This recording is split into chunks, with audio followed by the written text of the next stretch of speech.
Cuando a un futbolista le llega la hora del retiro, le quedan 4 opciones. Uno es el camino digno, convertirse en entrenador.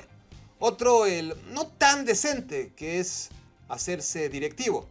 Luego está el infame, que es convertirse en comentarista deportivo, que son los peores. Y finalmente está el peor de todos, que es entrarle a la política.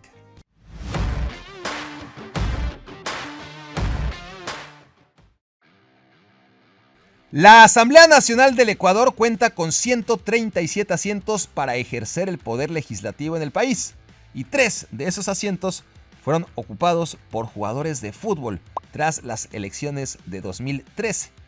No eran futbolistas cualquiera, sino leyendas de la selección tricolor: Iván Hurtado, Agustín Delgado y Ulises de la Cruz, todos miembros del partido izquierdista que era mayoría absoluta en el poder en tiempos del presidente Rafael Correa. De la Cruz fue lateral derecho y se codeó durante 6 años con gente como Thierry Henry o Cristiano Ronaldo en la Premier League.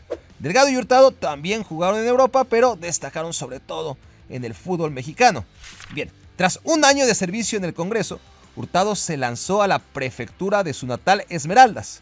Era el gran favorito, pero el día de la jornada electoral perdió en una votación parejísima. El defensa central, jugador que más veces ha portado la camiseta de Ecuador en la historia, acabó como presidente de la Asociación de Futbolistas, de donde en 2022 fue expulsado por malversación de fondos, enriquecimiento ilícito y todas esas cosas que hacen los políticos. Hace un año, el 30 de abril de 2023, Paraguay organizó elecciones generales. Las ganó Santiago Peña, para variar, del Partido Colorado, que a pesar de su nombre es de derecha y ha gobernado al país en 70 de los últimos 75 años. Ya ni el Bayern Múnich es tan dominante en la Bundesliga. En segundo lugar quedó el candidato de la izquierda, Efraín Alegre, al que paradójicamente los resultados lo dejaron así de triste. El tercer puesto fue para el candidato de extrema derecha. En el cuarto lugar, con solamente el 1.36% de los votos, quedó un ministro irrelevante. Y ahora sí, en quinto puesto, con menos del 1%, el máximo referente en la historia del fútbol paraguayo, considerado en su momento el mejor portero del mundo, José Luis Chilavert. Desde que se retiró del fútbol hace 20 años, Chilavert fue una voz crítica que amenazó con un día lanzarse a la presidencia, hasta que lo hizo oficialmente en 2020 con una nueva fuerza política, el Partido de la Juventud. Su lema era ingenioso: ¡paremos la corrupción! Pero casi nadie se tomó en serio su discurso antisistema y de mano dura, que no pudo calar en el electorado. Chilavert recibió apenas 24.284 votos. Es el ejemplo perfecto de que ser reconocido no es lo mismo que ser popular. Andriy Shevchenko es otro crack en la cancha que resultó un petardo como político. Tras haberse retirado en 2012 en el Dinamo de Kiev, Shevchenko fue arrastrado inmediatamente por el Partido Socialdemócrata, que gastó a lo bestia para tratar de mantener desesperadamente su representación en el Parlamento ucraniano. Entonces tuvieron una idea. ¿Quién mejor que el ídolo Shevchenko, que apenas tenía unos meses en el retiro, para ser la cara nueva del partido político que, llegado el día de los comicios, fracasó a lo grande? El partido de Shevchenko consiguió apenas el 1.58% de los votos y se quedó sin un solo escaño. Fue el debut y despedida del Balón de Oro. Si en el Milan de Shevchenko había un futbolista que desentonaba entre tanto crack, ese era seguramente el batallador Kaka Karadze. Pero ¿cómo es la vida? Ahora ocurre justo lo contrario. Karadze se retiró, igual que Shevchenko, en el año 2012. Pero el georgiano sí empezó con el pie derecho al ser elegido para ocupar uno de los 120 asientos del Parlamento en su país. Y no solo eso, sino que lo nombraron primer ministro de Georgia y ministro de Energía, cargos que ocupó durante 5 años hasta 2017, en que Karadze se lanzó para alcalde de la capital, Tbilisi, y la ganó con el 51% de los votos. ¿Qué hace ahí Cristiano Ronaldo? No debió hacerlo mal, porque en 2021 Kalatze logró la reelección ahora con el 55% de votos. Posiblemente sea solo cuestión de tiempo y de ganas para que Kaka Kalatze llegue a presidente de la nación. Por si se lo preguntaban, las políticas de Kalatze y de su partido están al servicio de los intereses rusos, lo que es muy polémico. A ningún futbolista le salió tan mal la idea de meterse en la política como a Hakan Şükür, héroe y goleador de la selección turca que consiguió el tercer puesto en el Mundial de Corea y Japón 2002. Şükür se retiró en 2008 jugando para el Galatasaray y 3 años más tarde se presentó a las elecciones parlamentarias con el conservador Partido de la Justicia y el Desarrollo, el partido del presidente Recep Erdoğan. El ídolo ganó uno de los 600 asientos en el Parlamento turco, pero a los 2 años renunció en protesta de unas polémicas medidas adoptadas en materia de educación que dividieron al país y mejor se fue por el camino fácil, el trabajo más tonto del mundo, comentarista deportivo. Todo bien, hasta que en 2014 a Şükür se le ocurrió tuitear en contra de Erdoğan. Criticar al presidente es un grave delito en Turquía y el exministro fue llamado a declarar a la corte. 6 meses después, se giró una orden de arresto en su contra, pues se le acusaba de pertenecer al movimiento opositor, al que Erdoğan cataloga como grupo terrorista. Şükür huyó de Turquía y se estableció en California. Ahí intentó abrir un café y después un gimnasio. Denuncia que en ambos fue visitado por gente extraña. Intuye que la mano del dictador turco le ha perseguido hasta en Estados Unidos. Paralelamente, en Turquía literalmente no pueden ni mencionar su nombre. En el Canadá-Marruecos del Mundial de Qatar 2022, Hakim Ziyech metió un gol tempranero. El comentarista de la cadena pública turca tuvo la puntada de recordar en la transmisión que Şükür tenía el récord del gol más rápido en la historia de los mundiales y ese comentarista misteriosamente ya no estaba para el segundo tiempo. Al día siguiente fue despedido. Por supuesto que todas las propiedades, negocios y cuentas bancarias de Şükür fueron absorbidas por el gobierno y ahora el mejor jugador turco de la historia se gana la vida como chofer de Uber. Parece una de mis bromas, pero no. En la política son votos y aquí en YouTube son suscripciones. Al final es un poquito lo mismo, una muestra de confianza y de reconocimiento al trabajo. Así que si te convence este canal, suscríbete a él. El autoproclamado mejor jugador de la historia, solo detrás de Maradona y Pelé, es uno de los pocos futbolistas que han tenido carrera larga en esta porquería llamada política. Igual que en el fútbol, Romario empezó en el PSV, pero no en el de Eindhoven, sino en el Partido Socialista Brasileiro, con el que consiguió los votos que le impulsaron a diputado federal en 2010. 3 años después, Romario fue electo presidente de la Comisión de Turismo y Deporte. Un año más tarde, en las elecciones de 2014, fue elevado a la categoría de senador. En 2017, Romario cambió de camiseta y se pasó al partido de derechas Podemos. Y ahí sí, se lanzó a lo grande. Presentó su candidatura a gobernador de Río de Janeiro. Sin embargo, el mejor jugador del Mundial de Estados Unidos 94 vivió su primer gran fracaso en la política. Apenas consiguió el 8% de los votos, mucho menos de lo que le daban las encuestas, y acabó en humillante 4º lugar. Desde entonces, Romario se conforma con ser uno de los 81 miembros del Senado, puesto en el que se desempeña desde hace ya 9 años, por lo que es uno de los senadores más antiguos de Brasil, que tampoco está mal.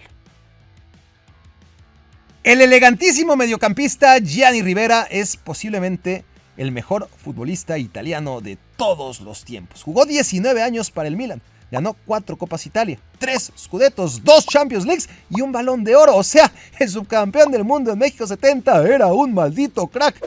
Tras su retiro, se convirtió en vicepresidente del Milan y en 1987 empezó su carrera política. Rivera ganó las elecciones para ocupar un lugar en la Cámara de Diputados con el Partido Democracia Cristiana, cuya ideología era de centro. El diputado Rivera lo hizo muy bien, o al menos eso pensó el electorado, que lo religió no una, sino 2 veces.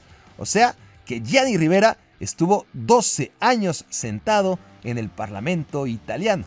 A continuación, fue subsecretario de Estado para el Ministerio de Defensa, que quién sabe qué diablos signifique, pero suena a puesto muy pesado. En 2005, Rivera fue electo para ocupar uno de los 705 asientos del Parlamento Europeo con sede en Estrasburgo.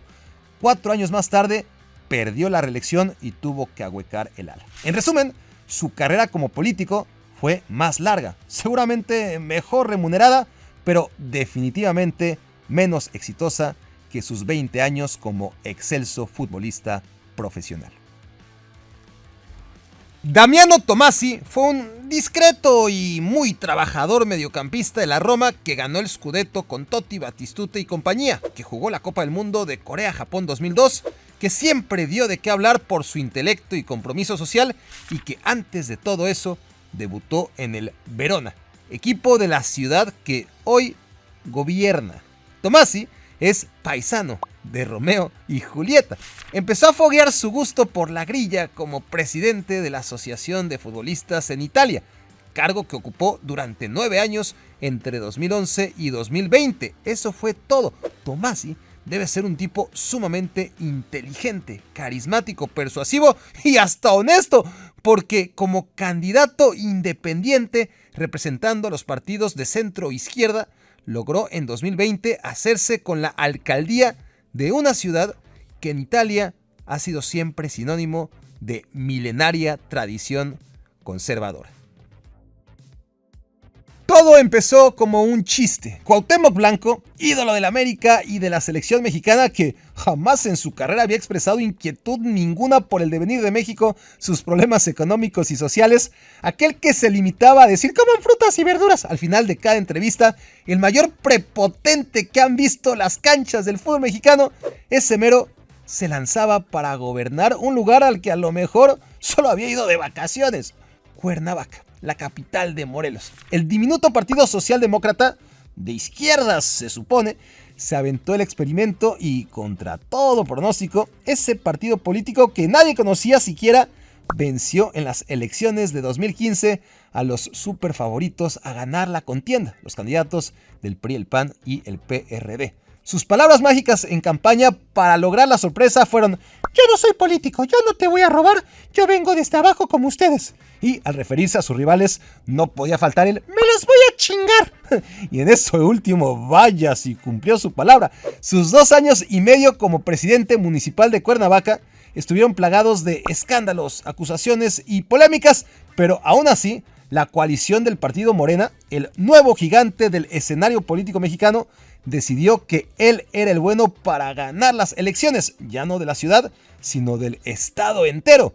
Y Cuauhtémoc no solo ganó, sino arrasó para convertirse en gobernador de Morelos, el primer futbolista en llegar tan alto en la historia de la política mexicana y casi universal.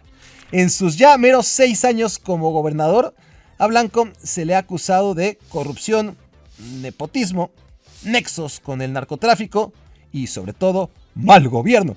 De acuerdo a las encuestas, Cuauhtémoc es el peor gobernador de entre los 32 que se reparten la República Mexicana. Todos sabemos que George Weah fue el primer y único Balón de Oro nacido en África y que hasta hace unos meses era el jefe de estado de su país, Liberia. Lo que no tenemos tan claro es si se trata de un político de izquierda o de derecha y si al final resultó un buen o un mal presidente. Veamos. Weah se retiró del fútbol en 2003, justo el año del fin de la guerra civil que azotó a su país durante 12 años y quiso ser presidente ya mismo desde 2005. Para ello, fundó un partido político populista de centro derecha y consiguió el 28% de los votos que lo clasificaron en primer lugar a la segunda vuelta contra Ellen Johnson Sirleaf. Uno había ganado el Balón de Oro, la otra un diploma de graduación en la Universidad de Harvard. Solamente el 40% de los liberianos prefirieron al ídolo recién retirado. Su rival Ellen se convirtió en la primera jefa de Estado en la historia de África y 6 años después ganó el Premio Nobel de la Paz. O sea que era mucha pieza para un novato en la política como George Weah. Weah se fue a estudiar a Nueva York y cuando volvió a Liberia cambió su estrategia. Bajó el listón y se lanzó ahora como vicepresidente, pero le fue horrible. Ellen fue reelegida goleando a su partido 91% a 9 en las elecciones de 2011. 3 años más tarde, Weah por fin ganó una. Se lanzó como senador y se impuso ni más ni menos que al hijo de la presidenta Ellen. A las siguientes elecciones en 2017, Weah volvió a lanzar su candidatura presidencial y como su némesis Ellen ya no podía optar a un tercer sexenio, esta vez sí ganó con el 61% sobre su rival Joseph Boakai, que todos esos años había sido vicepresidente de Ellen. Por primera vez en la historia, un futbolista de élite se convirtió en presidente de su país. Su mandato estuvo caracterizado por un alarmante índice de inflación y una crisis económica general con protestas en las calles exigiendo durante 2 años su renuncia y toda la cosa. Donde tuvo mejores resultados el sexenio del presidente Weah fue en materia de educación y de salud, pero no fue suficiente como para ser reelegido. En una cerradísima contienda, de nuevo, contra el ex vicepresidente Joseph Boakai, Weah consiguió el 49.36% de los votos y tuvo que abandonar la bonita silla en 2023. Los invito a ver este video en el que hablo de futbolistas a los que les gusta llamar la atención. Descubran por qué visitando el link aquí abajo en la descripción y dejen sus comentarios porque los de allá, los de acá y nos vemos en la próxima.